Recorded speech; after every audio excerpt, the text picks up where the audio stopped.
Cruising in my lane fast, call it high speed. I've been working hard, yeah, I've been working nightly. If you think you'll win, ha, not fucking likely. I be taking shots, yeah, cold-blooded, icy. Watching numbers grow is what I call sightseeing. In the front row, run it up when they hype me. The following grows, they know how to ignite me. Call me CEO, I've been running shit right, see. And I ain't playing games, I create my own lane, making pleasure out of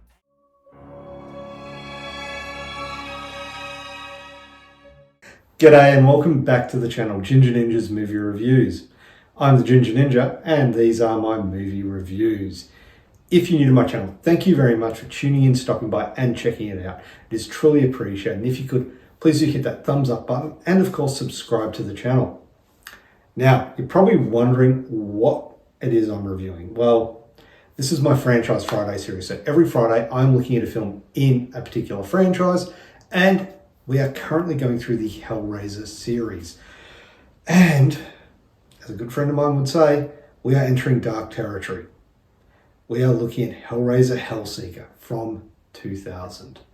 But before we do get into that, I do want to send a big thank you to all of my new and existing subscribers.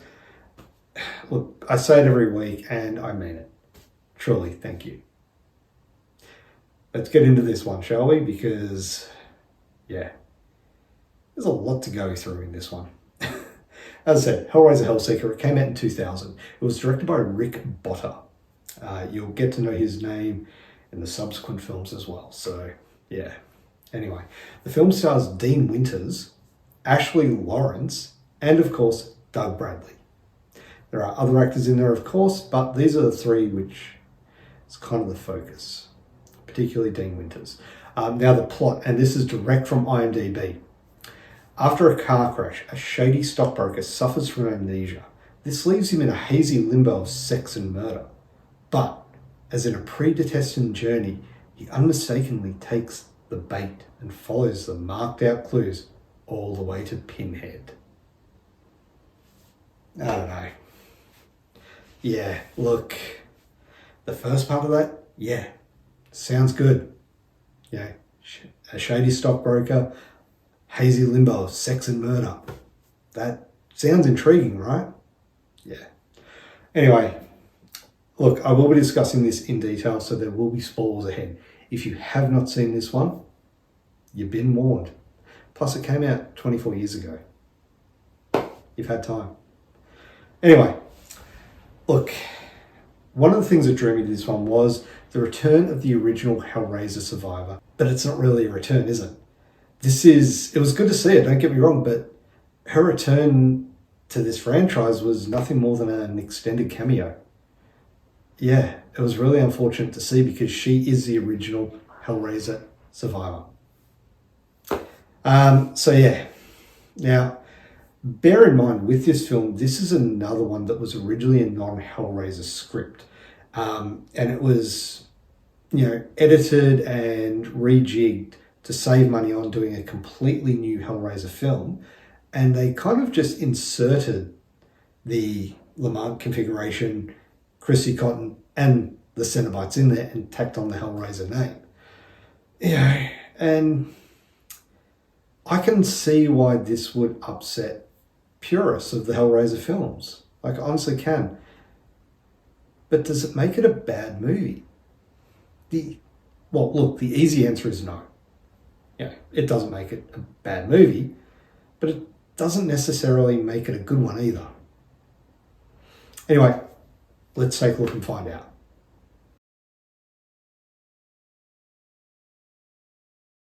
Okay, so let's have a look at the cast. And look, Dean Winters, he's a good actor. And I mean, I mainly know him from The Vulture in Brooklyn Nine-Nine.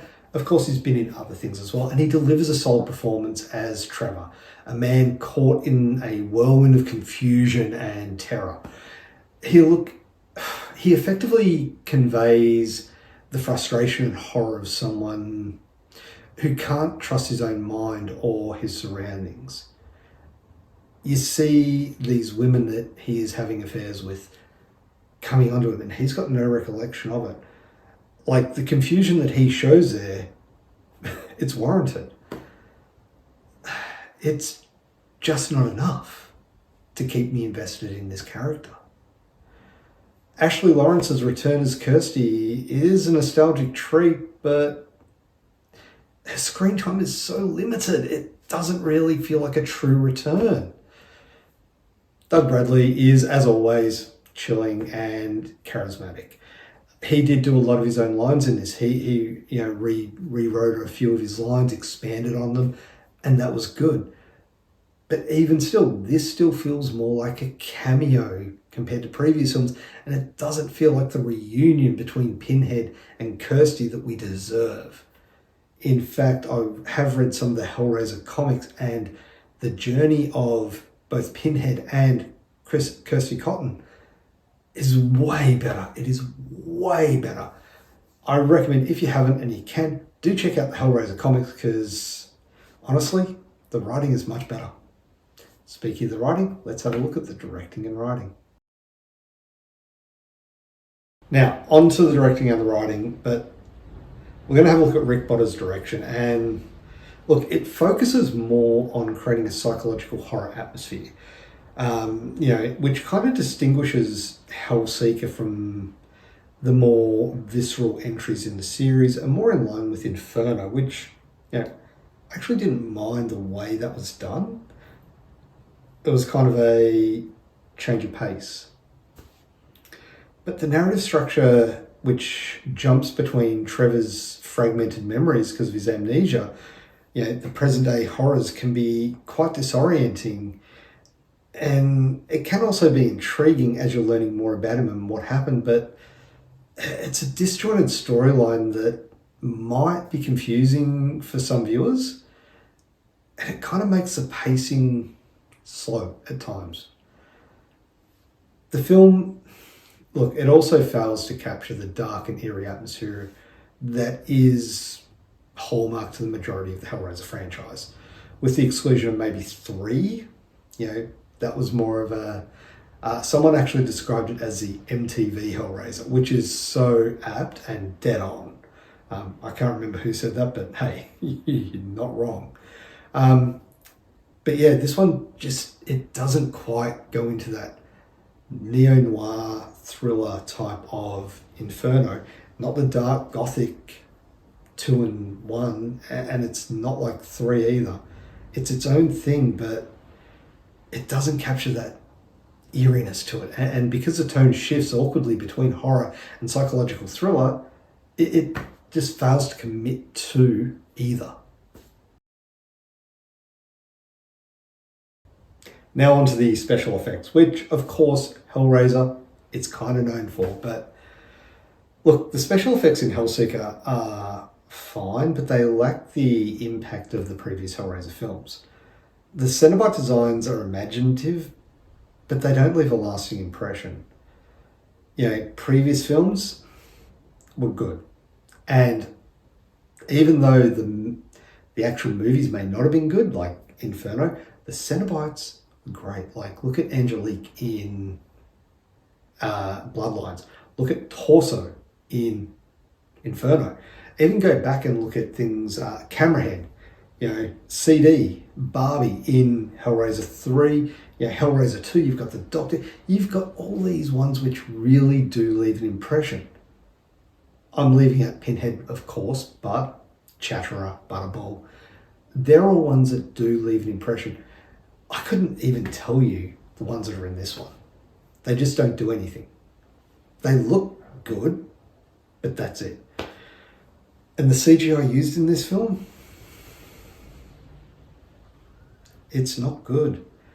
There is one scene, if I can find it, I'll pop it up, but this guy, the police officer, he gets a second head pop out of the back of his head, and it was bad. It was really bad.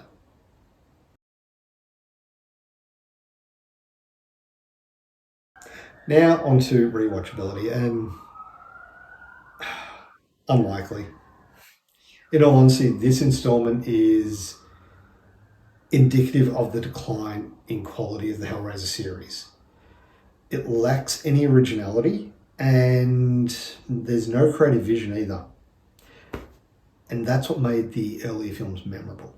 there were things that stood out in them. Whether you love them or hate them, yeah, look at Bloodline. People still talk about that film because of what it is and what happened to it. That made it memorable. Inferno, maybe not so much, but Scott Derrickson did something with it.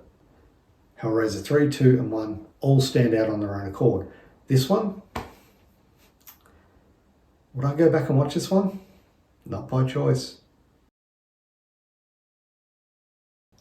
Okay, so final thoughts. And this film had the potential to be a compelling psychological horror, but it just falls short due to its muddled narrative, weak character development. I didn't mention that in the writing, but yeah. And the rather lackluster direction, actually. Yeah. This is probably the most disappointing entry in the Hellraiser franchise so far. It just fails to capture the essence of what made the original films iconic, and it does little to justify its place in the series. You know, beside the box, Pinhead, and of course Kirsty Cotton, it's got nothing that really brings it to the Hellraiser table. Overall, for a score, I would give this one a 3 out of 10. There you have it. That is my review of Hellraiser Hellseeker. Yeah, I know a lot of people warn me about these ones. They're getting rough, but we'll see how we go. You know, we're almost through, I think, I'm hoping. I know we've got Hellworld, we've got Revelations and Judgment, I think, to go. So, you know, we're pretty much done. Almost. They can't be much worse than this, right? We'll find out anyway. But look, thank you very much for watching. If you haven't already, hit that thumbs up button, be much appreciated. And of course, subscribe to my channel if you're not already. And if you hit that notification bell, you'll be notified every time I do release a new review. Obviously, Franchise Fridays, yeah, there will be a new one starting after this one. Actually, we'll see. I do have something lined up for August, which if you check my community page, you'll see what's happening there. I'm doing a live stream for Argento August. If I can fit in any more Franchise Fridays in August, rest assured I will. But we'll have to see how time goes. But I'll also have my Trashy Tuesdays. You know, they're always fun. I've got a couple of good ones coming up, so yeah, keep an eye out for them. My 60-second reviews, obviously, they're always fun because that's any movie that I watch during the week. I'll pop a quick 60-second review up for you to decide whether you like it or not. Anyway, before I blather on too much, thank you very much for watching. Have a great day. Bye.